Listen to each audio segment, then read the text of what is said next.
Good afternoon students. हमारा अगला topic है कि सिंगुलर और नॉन सिंगुलर लीनियर ट्रांसफॉर्मेशन किसको बोलते हैं। तो सिंगुलर लीनियर ट्रांसफॉर्मेशन किसको बोलेंगे? एक लीनियर ट्रांसफॉर्मेशन टी है u से v तक। इसको सिंगुलर कब बोलेंगे? कह रहे हैं एक नॉन ज़ीरो वेक्टर u मिले सच दैट t के अंडर उस u की इमेज क्या है? ज़ीरो। इसका मीनिंग क्या हो गया कि सिंगुलर लीनियर ट्रांसफॉर्मेशन क्या कहती है कि एक नॉन ज़ीरो वेक्टर की इमेज अगर t के अंडर ज़ीरो आ जाए तो ऐसी लीनियर ट्रांसफॉर्मेशन को हम सिंगुलर लीनियर ट्रांसफॉर्मेशन बोलेंगे। मतलब वेक्टर t के ऊपर मैंने वेक्टर लगाया, ये वेक्टर है नॉन ज़ीरो, मान लो 2,3 है, बट इस वेक्टर का आंसर आ रहा है 0, 0। तो इसका मतलब क्या हो गया कि एक नॉन ज़ीरो वेक्टर की इमेज मुझे ज़ीरो मिल गई, तो ये वेक्टर क्या हो गया आपका? ये सिंगुलर लीनियर ट्रांसफॉर्मेशन होगी। सेम इसी तरीके से नॉन सिंगुलर, एक लीनियर ट्रांसफॉर्मेशन टी यू से वी तक, इसको हम नॉन सिंगुलर का बोलेंगे कि ज़ीरो उठाया मैंने यू से, maps into zero belongs to V. इसका मतलब क्या है कि टी ऑफ यू ज़ीरो है तो इसका मतलब यू ज़ीरो। तो क्या मतलब बन रहा है इस लाइन का कि ज़ीरो की ही इमेज ज़ीरो आ सकती है, अगर ज़ीरो के अलावा कोई और वेक्टर हुआ तो उसकी इमेज ज़ीरो नहीं आ सकती। यानी कि ज़ीरो वेक्टर की इमेज तो ज़ीरो आएगी, नॉन ज़ीरो वेक्टर की इमेज ज़ीरो नहीं आ सकती। तो अगर ऐसा है तो ऐसी लीनियर ट्रांसफॉर्मेशन को हम लोग नॉन सिंगुलर लीनियर ट्रांसफॉर्मेशन बोलेंगे। और सिंगुलर लीनियर ट्रांसफॉर्मेशन में समझ आ रही है ना, नॉन ज़ीरो वेक्टर भी हो सकता है जिसकी इमेज क्या आए? ज़ीरो आए, but non singular linear transformation के अंदर ज़ीरो वेक्टर की ही इमेज ज़ीरो आएगी, अदरवाइज नहीं आएगी। इसी तरह से इसके ऊपर एक रिजल्ट है कि एक लीनियर ट्रांसफॉर्मेशन टी यू से वी तक है, इसको नॉन सिंगुलर कब बोला जाएगा? If and only if T क्या हो जाए? 1, 1 हो जाए। अब देखो इफ़ एंड ओनली इफ का रिजल्ट है, अगर टी लीनियर ट्रांसफॉर्मेशन 1, 1 है तो वो पक्का है कि नॉन सिंगुलर होगी, और अगर नॉन सिंगुलर है तो पक्का है वो 1, 1 होगी ही होगी।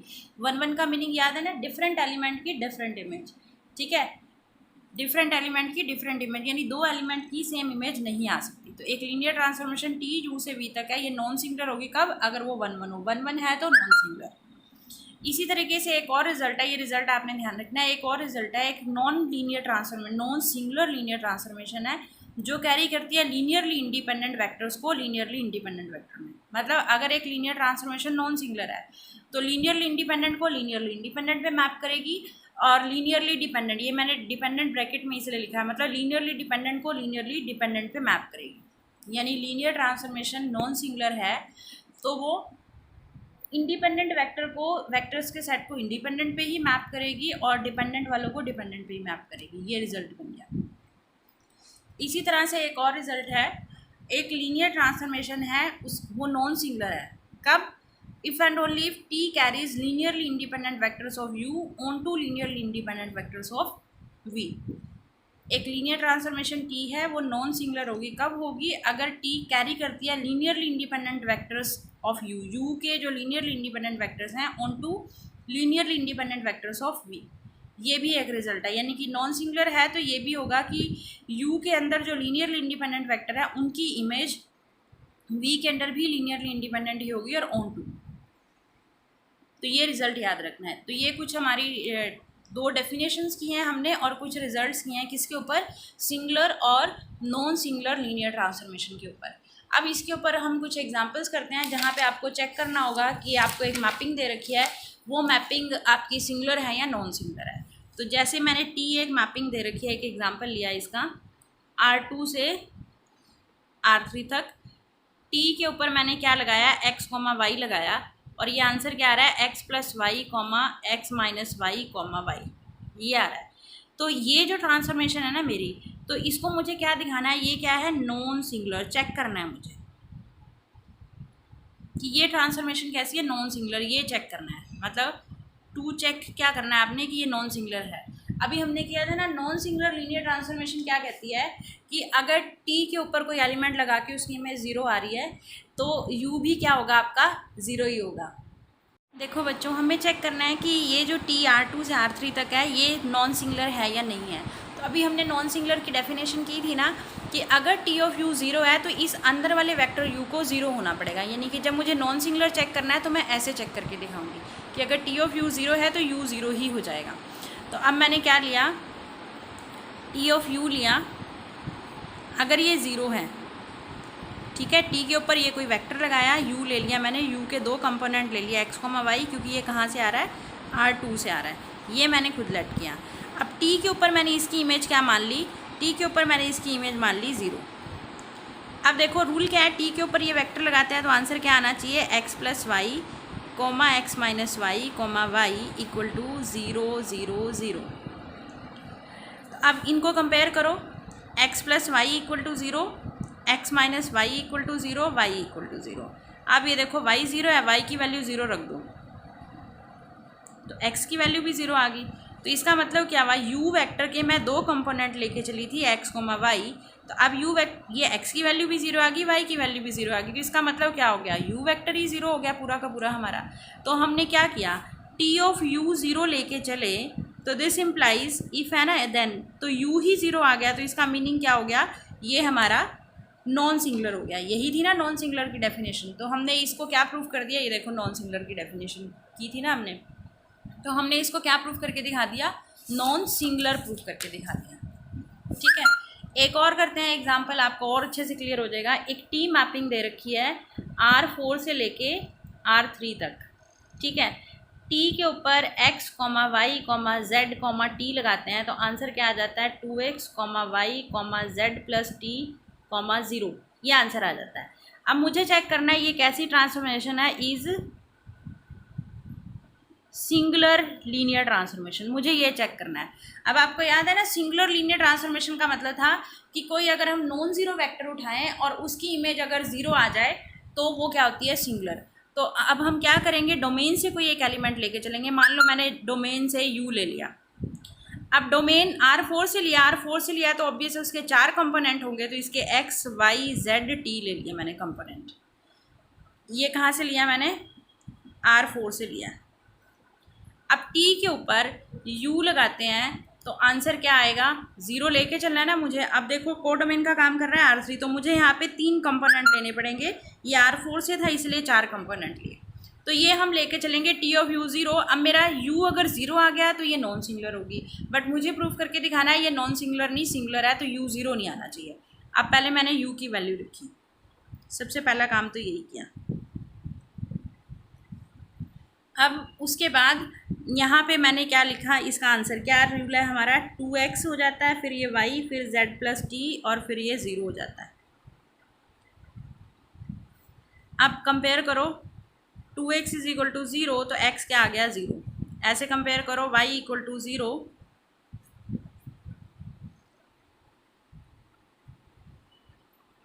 टू एक्स, यहाँ पे मिस्टेक है कोई,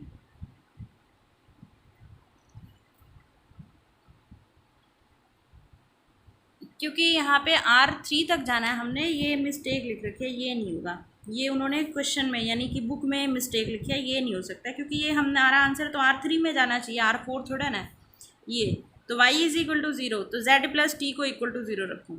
अब ये देखो x 0 आ गया, y 0 आ गया और z डिपेंड कर रहा है t पे। अब t की वैल्यू 0 रखेंगे तो 0, t की वैल्यू 1 रखेंगे तो -1, 2 रखेंगे तो ये, तो t आर्बिट्रेरी है, तो t को मैंने क्या ले लिया, 1 ले लिया, तो z क्या हो गया, -1। तो यहाँ पे मेरा u की वैल्यू क्या होगी, x y z t, ये x की वैल्यू, ये y की वैल्यू, ये z की वैल्यू और ये t की वैल्यू, ये आ गया। ठीक है, अब ये आया वेक्टर। अब बताओ ये वेक्टर को क्या मैं 0 वेक्टर बोल सकती हूँ, नहीं बोल सकते। अगर ये दोनों भी 0 होते हैं ना तो हम इसको 0 वेक्टर बोलते हैं। तो इसका मीनिंग ये बिलोंग तो करेगा ही करेगा R4 को। इसका मतलब क्या हुआ, u आपका नॉन ज़ीरो हो गया। तो u एक नॉन ज़ीरो वेक्टर था जिसकी t के ऊपर इमेज हम 0 लेके चले थे।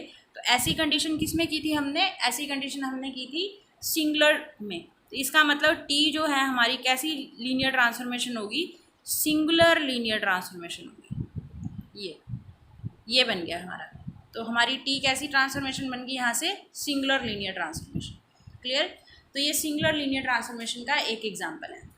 इसी तरह से एक और एग्जांपल है, जैसे एक और लीनियर ट्रांसफॉर्मेशन दे रखी है, उसमें ना y कैसे डिफाइन कर रखा है, ये अब उन्होंने बोल रखा है। एक तो इसको चेक करना है ये क्या है, सिंगुलर है। फिर इसको एक और चीज़ उन्होंने चेक करने के लिए बोला है, यहाँ पर स्टेटमेंट देख लें। एक तो ये सिंगुलर चेक करना है और ये चेक करना है second cheese, image of linearly independent vectors. ये एक x1 वेक्टर दे रखा है, ये x2 वेक्टर दे रखा है, ये x3 वेक्टर दे रखे हैं, ये क्या है, आर लीनियरली डिपेंडेंट, ये चेक करना है। तो ये चेक करने के लिए हम कैसे करेंगे, अब हमारी लीनियर ट्रांसफॉर्मेशन ना कुछ इस तरह से डिफाइन कर रखी है। आपको याद होगा ये जैसे हम इसको इसको मैट्रिक्स को मैंने ए नाम दिया, y is equal to A x, इस टाइप का एक मैट्रिक्स ऐसे डिफाइन कर रखी है उन्होंने, y is equal to A x. तो हमने क्या किया, ये ए मैट्रिक्स लिया, ठीक है। अब मुझे क्या करना है कि image in x1 x2 x3 की इमेजेस फाइंड आउट करके देखनी है मुझे।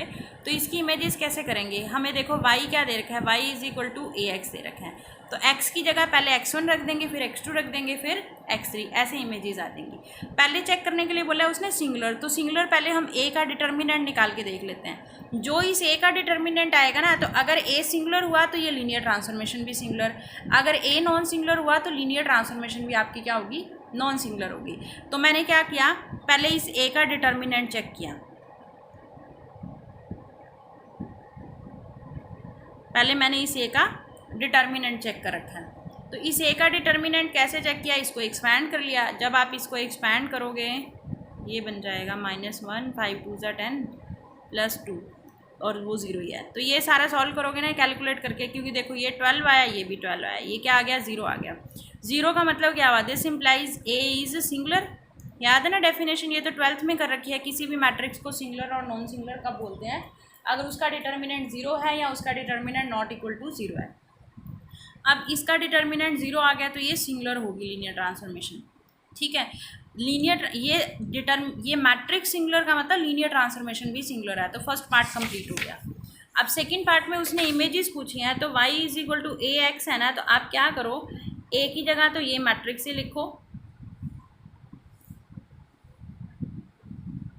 और x की जगह ये वेक्टर्स लिख दो जो जिसकी इमेज निकालनी है, जैसे 1 1 1 की निकालनी है, ये y1 कर दिया, x1 था ना वो नाम, तो y1 लिख दिया। अब रो बाय कॉलम मल्टीप्लाई 1 + 1,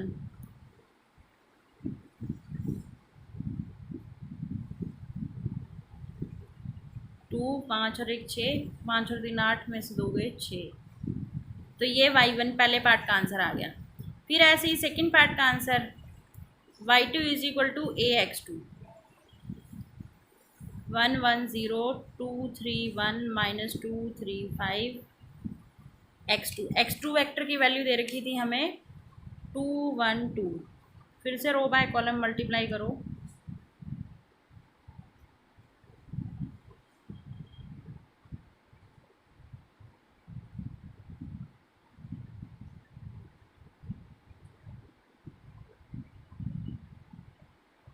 ये आ गया। तो सिमिलरली ऐसे ही आपने तीसरा वेक्टर भी निकाल लेना, तीसरे की इमेज, और हमें चेक करना है कि ये एल आई है या एल डी है, कौन जो ये इमेजेस आ रही है, मतलब जैसे ये अब y2 आ गया, ऐसे ही सेम y3 आ जाएगा। y3 का आंसर है 3 11 19।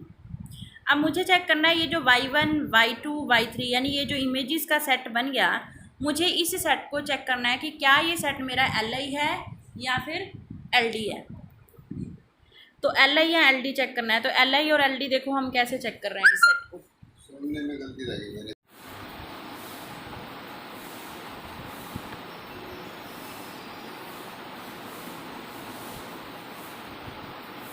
देखो ये है, तो ये लीनियर कम्बिनेशन इक्वल टू 0 है। मुझे चेक करना है कि ये y1 y2 y3 क्या है, लीनियर इंडिपेंडेंट है या डिपेंडेंट। तो आपको याद होगा ये हम कर चुके हैं प्रोसीजर, तो आपको बिल्कुल वैसे ही करना है। a1 के साथ पहला वेक्टर लिखना है, जैसे 2 6 6। a2 के साथ दूसरा वेक्टर लिखना है 3 9 9।